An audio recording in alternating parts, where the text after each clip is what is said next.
Hi, Julia. It was such a pleasure to read your first two poems that you submitted this week. Thank you so much for spending time with the prompts and making such beautiful efforts with the first two prompts. It is truly a pleasure to get to know your voice. Um, your I am from prompt, I think, is absolutely lovely.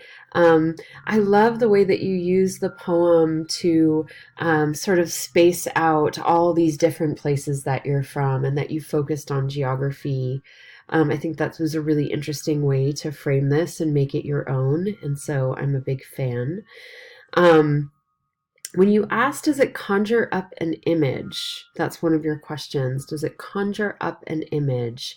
I mean, I think when you're talking about the beaches, I feel like I can call up an image, especially when you switch from cold water to water's calm at times, other enraged with emotions.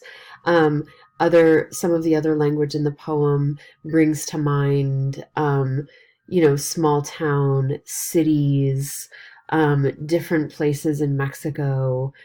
So in those ways, there's a multitude of images that are conjured up for me.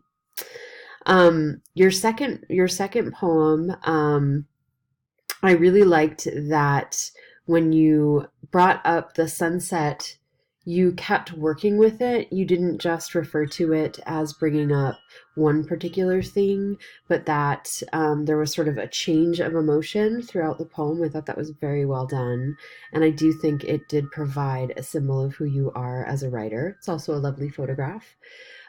So that's it. If you have any questions, please let me know. But the majority of our prompts for this class, since it's an intro to poetry class, are simply to try and to experiment and to play around and try to find things that work for you. I'm sure that some weeks things will work well, and other weeks you might say, that wasn't exactly the thing I was looking for this week. But I'm very glad to hear that you enjoyed this week's prompts. Thanks so much. It's a pleasure to meet you.